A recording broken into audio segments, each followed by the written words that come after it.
system. I hope you think about teams the way that I think about teams, as fondly as Mr. T and the A-team. And the research these days does look at, and you've probably seen some of the publications about diversity, and diverse groups make better decisions for most types of decisions. And so I wanted to think about it. For a long time, I've been thinking about doing what's called team-based learning. And for sure, I've been doing group work in my large Principles of Economics classes for a long time. But there's a specific format of what's called team-based learning that I'm just beginning the journey into. And so this summer, I experimented with a class of mine. And I wanted to sort of share with you my experience, and hopefully you can learn what to do, what not to do, and get us a little bit further on. So what I'm talking about here is team-based learning. I'll walk you through what that means. But I think beyond the specifics of team-based learning, some of the stuff that we talk about in terms of best practices with active learning, because this is a form of active learning, really can be applied to even non-formal team-based learning courses. So TBL, up there on the left corner, right upper corner, you can see the TBL logo. There's an actual full website, TBL, teambasedlearning.org. It's a team-based learning cooperative. If you're more interested in the techniques, some support, literature, documents to help frame for your students what's going on, because I think James had a great point yesterday about, I got to tell them what I'm doing, that there's a method to my madness. And a lot of times when we push students into these methods with higher cognitive loads that are more difficult, that don't feel as easy for them, right? The lecture feels so easy compared to active learning, and struggling alone or in groups with technology, or not with technology, and just with practice questions, they can be resistant. So reminding them and framing it for them, I think, is very, very important. So on the TBL website, and indeed on many other websites, you can find sort of support for your position, and really be reframing for students how learning works, right? As we learn how learning works, we absolutely need to pass that along to our students, because they don't, they're not embedded, they're not marinating in the research. They have no idea, and they've been probably taught a way that isn't as effective. So here are my, here is the system, rather, of team-based learning. Very briefly, you've got individual preparation outside of class. You've got an individual quiz then at the beginning of class most days, and then the same quiz in a permanent team, right? So what happens then is, as a group, as a permanent team, the students encounter the questions again, and usually the scores improve. Well, almost always the scores improve as peer instruction happens. And then from time to time, we'll do deeper applications. And this is really where I think the moneymaker is for me one of the moneymakers for team-based learning is, because you've done some flipping of the classroom, you've done some sort of active learning, you have this ability to spend time. The students come to class, they really do come to class more prepared, because they're accountable not only perhaps to a quiz they've done outside of class, even if they haven't done that, they're accountable to their team. And so there's something magical about 70 to 230 students, which are my two class sizes, not being just accountable to me, some random adult in the front of the classroom, but actually to their peers. There's something about that I've always been attracted to. So I think that was one of the main motivations for me to try this stuff.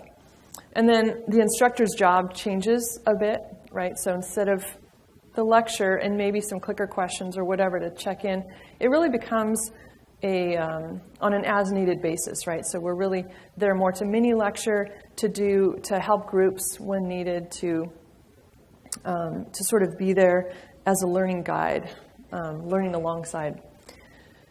So like I said, my main motivations, so this is my actual class this summer, my main motivations were this idea of motivation, right? Motivation, as class sizes for me at least get bigger and bigger, motivation seems to be an issue, right? And of course, in most of our universities, econ is a general ed course, right? And so So there's not the natural love of the material that might present some intrinsic motivation. And then also, well, I'll talk about how exactly I formatted this class. But I'm also concerned about money. So motivation, student motivation, and then money, right? Cost outlay.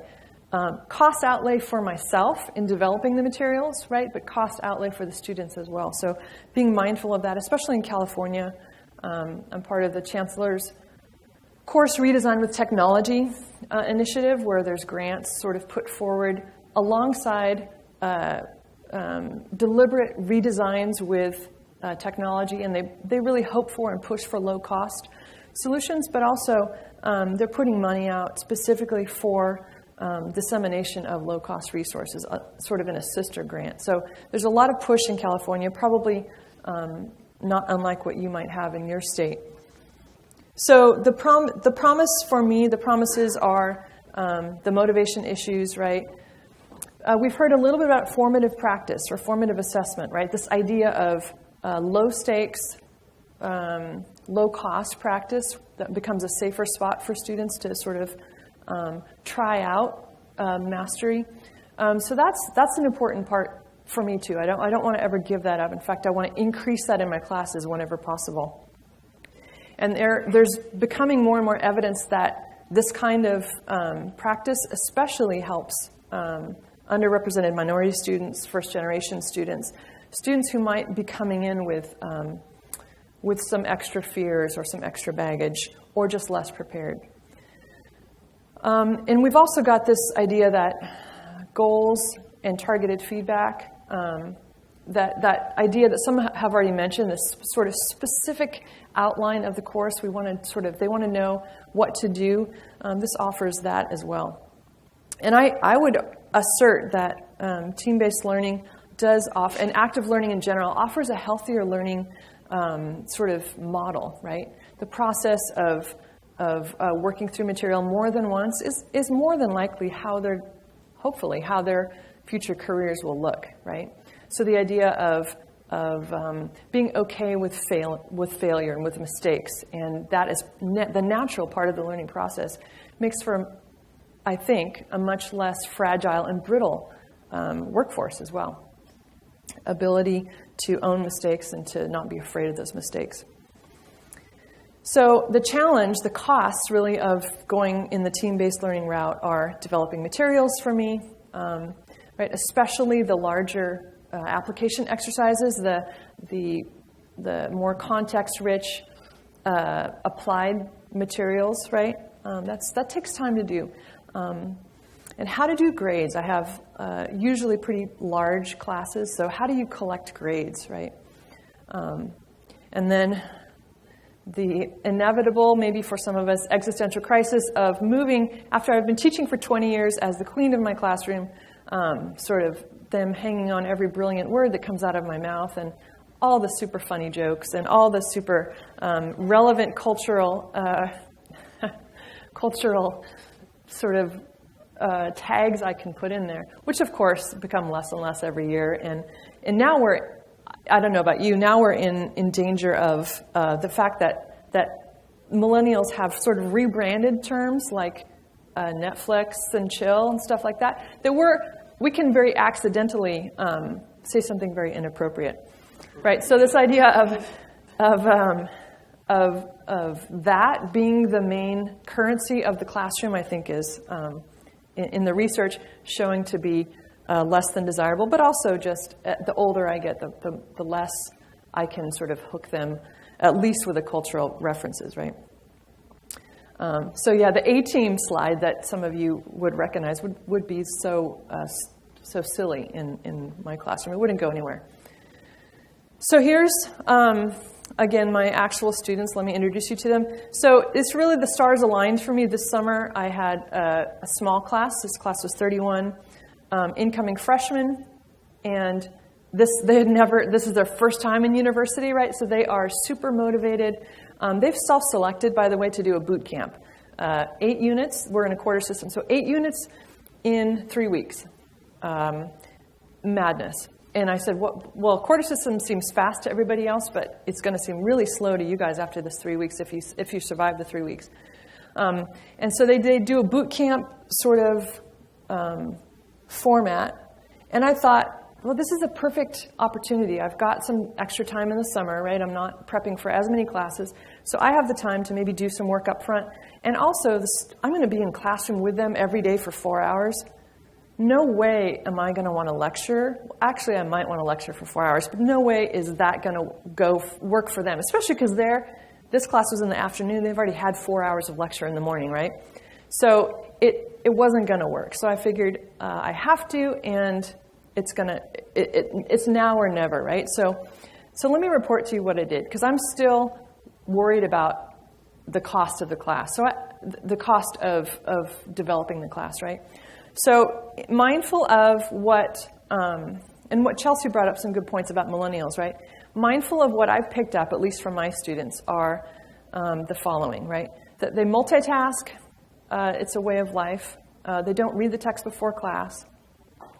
They are fairly comfortable being told what to do, right? The idea of, Alex mentioned, with the flip it, there hasn't been the pushback, even with increased load of different types of questions, et cetera. And I find that every year that there's just a trend towards, they're okay with being sort of told what to do, as long as it makes sense and it's fairly clear. They're tech savvy, and I would put an asterisk here. I would say to a point. I think sometimes we overstate how tech savvy they are. I have had, they look like they're navigating just fine. Twitter, maybe not Facebook, Twitter, Reddit, whatever else they're on. And you ask them, you tell them that, well, maybe for our campus LMS, Safari isn't the best browser. Maybe you should get a different browser. They're like, what's a browser? And so there's this sort of the explosion of technology. I think there's no way for us all to keep it all straight. So we need to be careful about the amount of technology. Their autonomy and study skills are still in development, right? So Kalina made this great point yesterday that if you're not taking good notes and there's not evidence that students know necessarily how to take notes, or in the last week, I've had this question multiple times. Would you suggest that I take notes on the videos that we watch, or which, for me, take the place of the book? Right? So you hear what they're asking, right? Should I take notes on the book? Yes. Should I take notes in your lectures? Should I take notes on discussions? Yes, yes, and yes, right? And then and take notes well, right? Which isn't always a skill that they have. So I think that does matter, right? And what we do with that information is obviously dependent on how our style, but I think that's important information. They like and they need practice questions. And this is actually nicely aligned, right? The pedagogy says that's a good thing. Our students actually want that. They might not want to do the work, but if somehow it's in questions, that somehow feels more like not a game. That's probably not quite the right word, but it feels more interesting to them, right? And then finally, this idea, again, of formative assessment, low stakes, overcoming the problem that I think we're picking up on if you read Carol Dweck's Mindset or read any of the ancillary materials or look at the TED Talks. There's something about a fixed mindset that really hurts students' risk-taking and really hurts their education. And so if they've been overpraised, that can lead to a fixed mindset. So thinking about the students and thinking about what might help their success more, and also thinking about my time and effort, this is what led me into my big experiment with team-based learning. And like Alex, I would say I'm a serial experimenter. I don't really know why I like to try new things. Mostly it's been with technology. This is the first time I've actually taken a step back from technology. And to let the cat out of the bag, I think, although my classes are much larger now, I think it's a winner. I think I'm going to stay with it. All right, so one of my favorite books for pedagogy is how learning works. I'm going to take a couple of ideas from that, pull them into team-based learning. Motivation, right? Motivation matters. I think this is probably self-evident. But students' motivation matters, and team-based learning offers that intrinsic peer motivation, basically, right? And then mastery. Look, if we want them to be masterful in the application of economics to the real world, we've got to model that. We've got to help them practice it, right? It's not going to come with just having them do homeworks that are basically playing with tools and then ask them to apply that to climate change without any in-between steps. We need to help them there. So this, in the same way that airline pilots have to practice in actual flight simulators, we want to sort of, right, this is the gold standard. We all want this, I know. How to actually get it in class is a little bit more difficult. They need targeted feedback, goal-directed. These are just sort of best practices for how learning works. To get really sticky, powerful learning, all these things need to be there. I want to take just 1 minute to talk about course climate, because this really matters. And now that I have 2 of my own children in college, it's increasingly clear to me that gender matters, race matters, all sorts of things that we can't always see matter, right? And course climate matters. So the format of the course, the design of the course can improve or hurt the climate for groups, right? So you want to have as inclusive of a climate as possible to reach the most learners. And I think Betsy's going to talk about creating inclusive classrooms later. So climate does matter. All right, so how did it work? Let me talk about the success. I didn't quite do this guy's pose, but in the end, I ended up being pretty happy with it. So here's my story, and I'm sticking to it. Here's a leading question. You can get to know me pretty well from these questions. What is there out there already developed that maybe I can tweak a little bit, right? I teach a lot of courses, and I taught, this wasn't my first class this summer, so I'm always scrambling and preparing. So is there anything I can use that's already in existence? Maybe with, especially, right, as I do more work with our Center for Teaching and Learning, thinking about accessibility, thinking about universal design for learning, making things, increasing the chances for the most students possible. Can we have something that's accessible, that's video-based, that students, especially English, non-English speakers, or English is not the first language, can go home and sort of spend more time in? Yeah, so I have all that. Well, I don't have all that. Jose and Eric have all that. Macmillan has all that. I thought, what if I took the Flip It econ, which you've already heard about? Not the only way you could do this, obviously, but for me it was a low-cost way to do it. Is there stuff in Flip It that I can repurpose? And the answer is yes. So here's what I did. Here's my innovation. Reduce, reuse, and recycle, innovate. So I need pre-class prep, right? That's part of TBL. I need group quizzes and individual quizzes. We can get those questions almost anywhere. But the last one, the group application exercises, that's, and actually, so Jennifer and Val and some others, Mark Mayer, who was here last year talking about team-based learning, are working on a project to sort of expand this aspect of TBL, right? So getting some more context-rich deeper application exercises in active learning classrooms is on the docket, hopefully. So here's what some pieces of Flip It econ look like. And so Alex talked about the pre-lectures. Those are in blue there. Those are the videos, and then a few questions that they would do before class. That also helps them be accountable. Then they come to class and they answer questions with their groups, either in the green or the red are the bridge questions and then the problem questions. In the class I just finished, I didn't assign any of those, and I stole the questions. It's not really stealing, I suppose. I used the questions instead of online, I cherry-picked questions that I liked especially and just put them on a worksheet and handed them out. And in the groups, they would work on these, right? And then for the application exercises, Flip-It-Econ has some active learning guides. So these are already done worksheets that have a few basic questions, but then some like longer context-rich questions. And so I thought, well, I'll just try those out, right? And I didn't only use Flip-It here. There are other resources as well.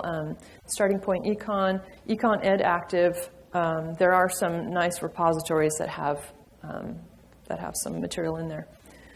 So here's the process, right? They encounter the videos in the Flip-It as a student, and then they do the quizzes. In my summer class, the top on that scratch-off form, you may have seen this before. Anybody seen the if-at forms before? So this is a low-tech, no-tech way of making students feel like they're winning the lottery if they get a question right? And it's a nice way where they sort of, they really can't game the system. As a group, they get together and they decide, okay, by simple majority or consensus, however they vote,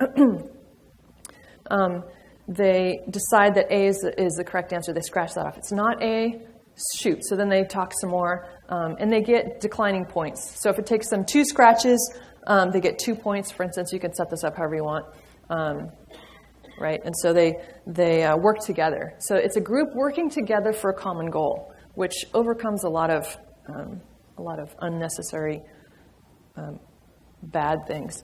So I don't actually, I use those just fine. But in my larger classes, so I have 400 students at the moment, I can't imagine dealing with 400 papers a day, 400 scratch-off cards a day. So I am using the Reef, which is iClicker's sort of online polling I use. Students can have iClickers or Reef app on their phone, and there's a quizzing feature, where alongside just the sort of simultaneous questions, they can actually do a quiz and answer in whatever speed they want the whole class. And then voila, it's living in the cloud, all the answers, and I don't have to pick up any pieces of paper. And there are other solutions to that as well, but Reef is the one I'm using. And then that's our time to shine, right? We can look at how they did on the pre-lectures. We can look at how they're doing in class, where the questions are, and offer brilliant insight. Or at least how to spell the Smoot-Hawley tariff. And then, so here are just 3 little snippets of my application exercises from the summer. The top is I think I pulled this one from Flip-It. It's a sriracha. Sriracha, just externalities of the chili pepper industry and some other issues. We're making it into where it's going to get shut down somehow. And so talking about that, right, embedding it in something they're interested in, or watching a Stephen Colbert clip about externalities and then graphing it, and then asking them, all right, of these 4 graphs, which one looks like yours? And then finally, just sort of explanations for why the PPF might shift. Other resources would include Econ Ed Active. On the bottom left here is the starting point at SERC Carleton, which I think is still a great place. I think podcasts are great. You can even play short podcasts in class and have students graph maybe what's going on, and then ask follow-up questions. So were there any downsides?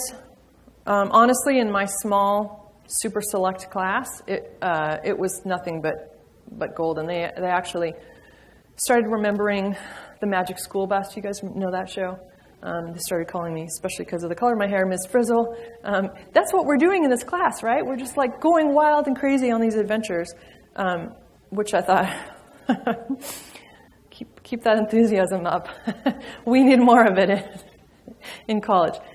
But I think the larger sizes are going to be an issue. I didn't encounter any poorly formed groups or bad group dynamics, but I think probably that's going to be a reality that I'll deal with. And I know the TBL website has ways for groups to evaluate each other and just to remind students that they're not only accountable to each other in class, but actually their grade depends on them being a citizen, a good citizen. We just need to make sure they don't watch the presidential debates, and they'll be just fine. Did I say that out loud? All right. So next steps are, trying it. This is my classroom, 230. Group formation philosophy. I suppose we all have different ideas about group formation. I do have a cognitive psychologist colleague who, as diverse as we want our groups to be, I think, she will say on the gender issue,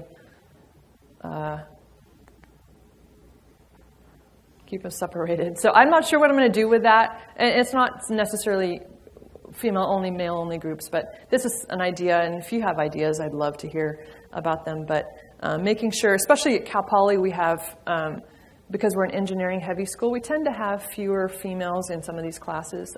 So thinking about that and the effect on sometimes the self-silencing that happens. But overall, I think the success of TBL speaks for itself. As I'm growing in the learning curve, I have high hopes for, and I will say in my course that this was true. Every time there was an individual quiz, the group quiz right after outscored it, right? So the peers learned from each other. It worked as it was supposed to work. I think that's only going to continue. So thank you, and whatever questions or comments you have, I'd love to hear them.